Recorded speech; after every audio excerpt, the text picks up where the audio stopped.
Speedway King, along with Speedway historian Donald Davidson, we welcome you to the Indianapolis Motor Speedway Hall of Fame Museum for another edition of Indy 500, the Classics. And today, Donald, we turn back the clock to 1980 and to a clear-cut, hands-down favorite. Yeah, there's no question about that. Al Unser had left the Jim Hall team, and Johnny Rutherford had been driving for McLaren for several years, and they decided at the end of 1979 they were going to concentrate on Formula One.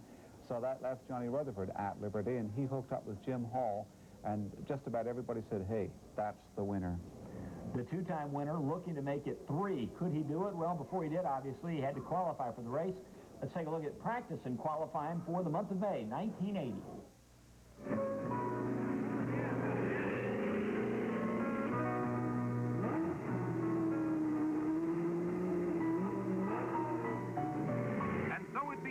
As it does every year early in May at Indianapolis. Teams take the first exploratory practice run to determine what can be a winning speed combination. And with the cars and drivers come the fans. There's something very special about a race driver. Perhaps it's the image of a tall hero with a flashing smile who flirts with danger at 200 miles per hour and then finds time to sign autographs or pose for a picture with the newest member of the family. The rookie drivers, 24 of them, a bumper crop for 1980. Tony Bettenhausen, his father and brother, both racers.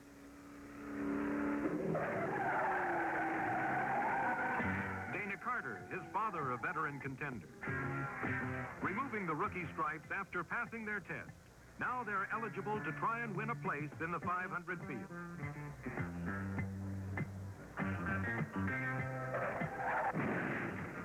But mishaps are not confined to new drivers. Gordon Johncock is the 1973 winner, and he has a fractured left ankle.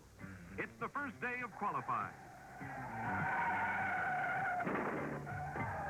Jim Richmond, a popular rookie, hits the wall in practice. He was clocked at 190 miles per hour just before the crash. First out, the 1979 defending champion, Rick Mears of Bakersfield, California.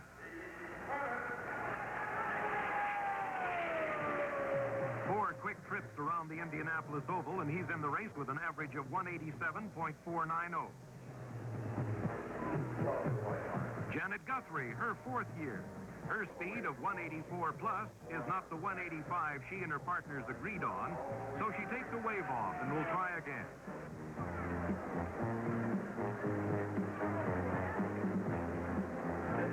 Tom Sneva, 185.290. Mario Andretti, 191 plus. Johnny Parsons, wait a minute. That helmet comes from 30 years back, and so does the driver.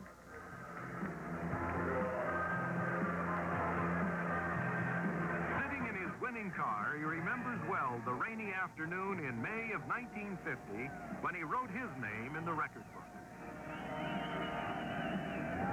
It's hard to realize it's been 30 years since I won the 500. Back in 1950, some of the names were the same as today. Bettenhausen, Vukovich, and Carter. Back then, you fought the heavy steering wheel for 500 miles. You had to visually check your tires every lap, read the signboard, and signal back to your crew. Check your gauges and concentrate on getting on and off the bricks on the main straightaway. As you came off the pavement onto the bricks, the rear end always wanted to pass the front. It was rough. The day I won the race, my mechanic, Harry Stevens, found a crack in the engine block. Nothing to be done but drive and hope she'd last. That engine was still running strong when the rains came. Well, Johnny Parsons is still racing. Johnny Parsons Jr., that is, 187.412. That's 55 miles an hour faster than my 1950 qualifying speed. Yes, sir. That's my boy. Johnny Rutherford won the 1974 and the 1976 Indianapolis 500. Right now, it's first things first. Get in the race, win the pole. 192.256 ought to do it. Bobby Unser is in with 189.994. Roger Rager, another of the 1980 rookies, makes it with 186 plus. racing requires a total team effort. And since 1973, the team of A.J. Foyt and Jim Gilmore has been one of the most successful in championship racing. In that time, A.J. has rolled the Gilmore banner into victory lane 23 times, including one of the most memorable in the history of the Indianapolis Speedway. That was in 1977, when A.J. became the first driver to win the May Classic 4 times. In 1979, Foyt was second to Rick Mears, rolling across the finish line with a dead engine. Now at 5:59 p.m., 1 minute before the deadline of the first day of qualifying, A.J. Foyt puts the famous Gilmore-Foyt number 14 into the race.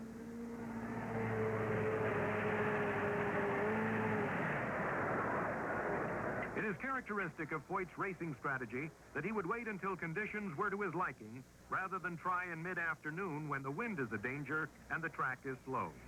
As it is, he'll start 12th in the field of 33. Midweek, Tom Sneva practices in his already qualified car.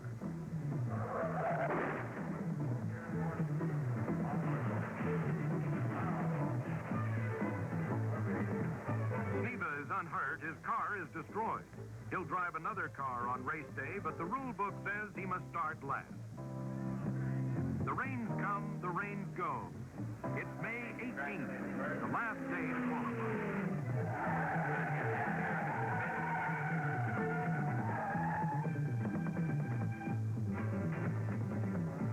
Rick Buther tries, but time runs out for him. A.J. looks to see who's left. Jim Richmond is in with another car. George Snyder puts a second Gilmore-Foyt racer in the field. So who do they interview? Foyt, of course. Rain and hail. The moments drift away for Janet Guthrie and a long line of hopeful contenders. And then it's over.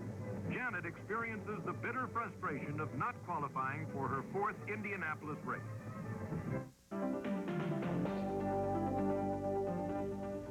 So qualifying is complete, and Donald, no surprises in 1980. Jim Hall's Chaparral with Johnny Rutherford at the wheel is sitting on the inside of row 1. But Tom Stever starting 33rd in a row that nobody knew was in there, and they had the accident in practice and was allowed to substitute another car and start last, and that was the first time that had ever been done.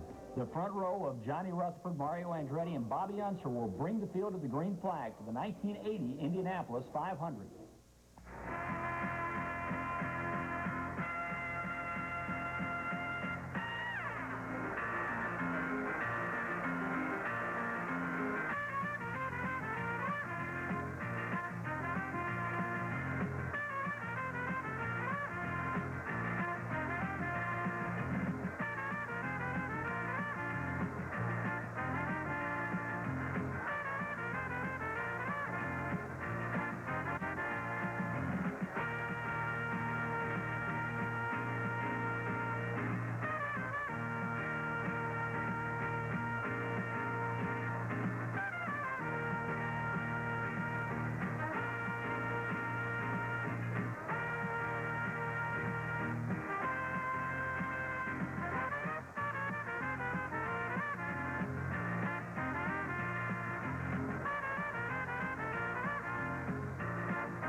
Before. But from that usually undistinguished 11th starting row will come the 2nd, 3rd, and 8th finishers for the 1980 Indianapolis 500.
Bobby Unser second, Mario Andretti third, Rick Mears fourth.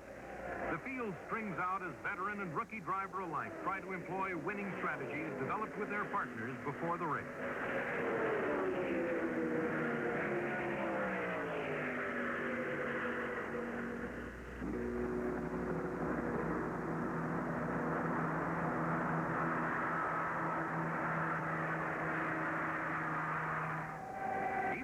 In front, Johnny Rutherford knows by radio communication with his crew chief what everyone in the race is doing.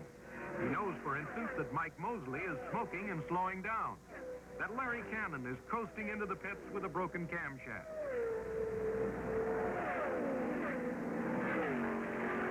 But beyond that, he knows that anything can happen at any time, and that comes from years of experience.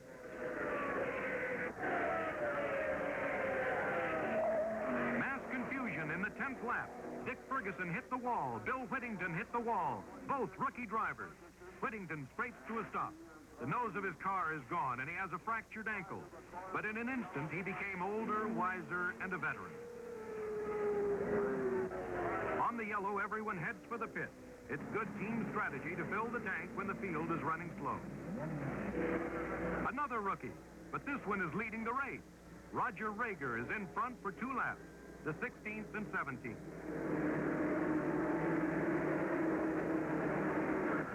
Then comes in for his first service stop. Jim Gilmore watches as George Snyder takes the lead on the 18th lap. Then Gordon Johncock passes, but Pancho Carter is breathing down his neck. Foyt is running a comfortable 7th.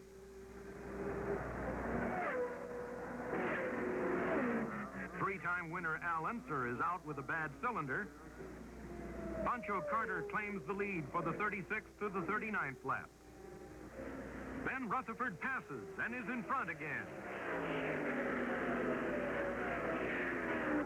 Johnny Parsons Jr. is slowing down. What a story that would have made, winning the 500 30 years after his dad.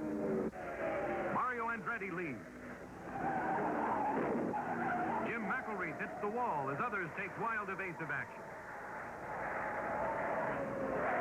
From another angle, you can see that a number of cars were lucky to avoid McElreath's car, but Roger Rager, heading for the comparative safety of the infield, was unable to get it gathered up again and parked his car against the tunnel wall. Andretti slowing down with engine failure. It's the 72nd lap. Andretti is in.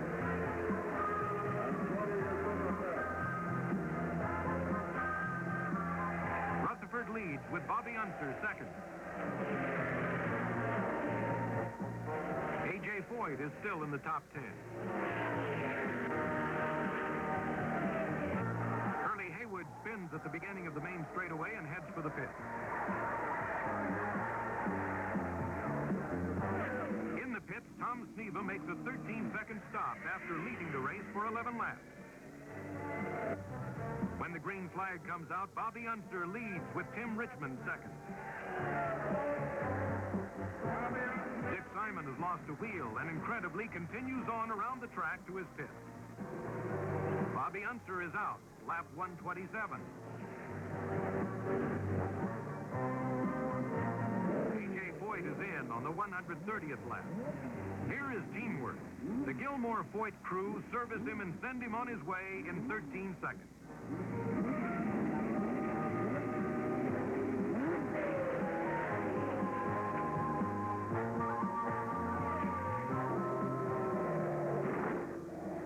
Jerry Sneva, Tom's brother, hits the wall in turn 1. Danny Ongaias makes a 9-second stop in the 133rd lap. Bobby and Marcia Unser watch as Rutherford passes Tom Sneva in the 148th lap to take the lead for the 6th time in this race. Rick Mears passes Danny Ongaias. Mears is third. In lap 170, Foyt is running 9th. And then he's slowing down, coming into the pit.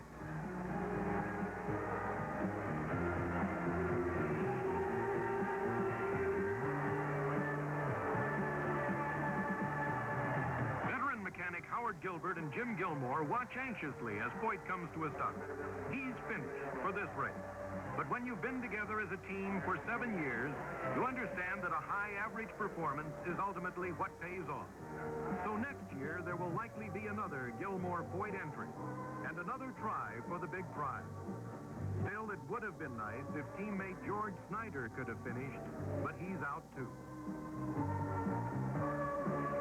Rick Mears tours the track out in front.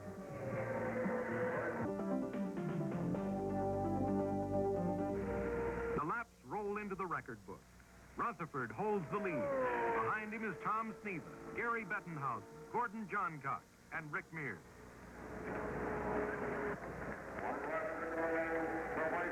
There's the white flag, and now begins the longest lap in the race. It's only 2.5 miles. Why does it take so long?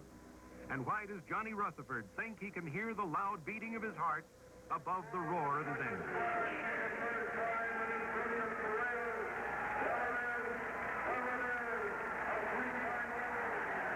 There it is, that checkered flag that Johnny Rutherford, Jim Hall, and Steve Roby have sought so diligently.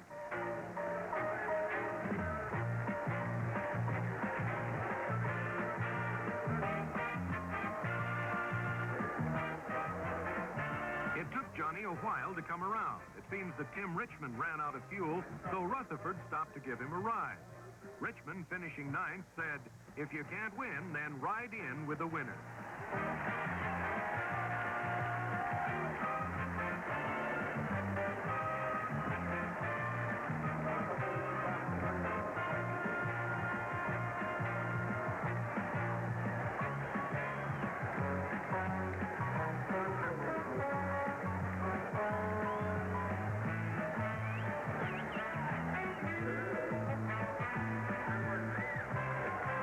This is what it's all about. It's like winning the biggest jackpot at Las Vegas. It's like seeing your name in lights on Broadway. It's like standing on the top of the highest mountain. For whatever it is that motivates men to achieve is the magic spark that has brought this 42-year-old racing veteran from Fort Worth, Texas, into the Indianapolis winner's circle for the 3rd time. For all those close to him, the victory is shared. For no man, no driver, can hope to give his best unless his partners also dedicate themselves to the maximum effort that it takes to win.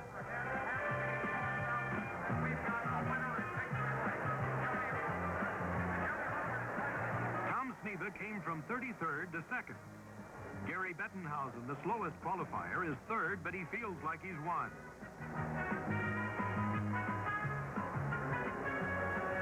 Mears, last year's champion, is 5th this time, but he's greeted like a winner by a young lady named Dina, whose last name also happens to be Mears.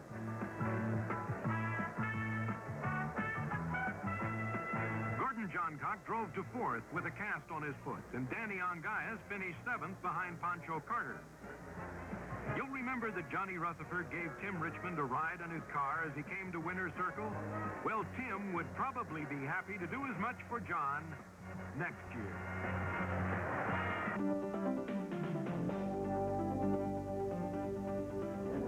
So, Donald, 1980 ended pretty much the way it began, with Johnny Rutherford expected to be in victory lane, and certainly he was. And, of course, that was quite a moment as he stopped to pick up Tim Richmond, who would run out of fuel and bring him down to victory lane. But great run by Tom Sneva, and also Gary Bettenhausen, who didn't even expect to finish the race in a 4-year-old car. In fact, he told his wife and kids, he said, "Be ready. When I drop out, be ready, because we're going to leave the track and beat the rush home." He didn't think he was going to last 500 miles. Well, for Johnny Rutherford, his 3rd win here at the Brickyard as he celebrates in victory lane in 1980. For Donald Davidson, I'm Mike King. We hope you will join us again next time for another edition of Indy 500.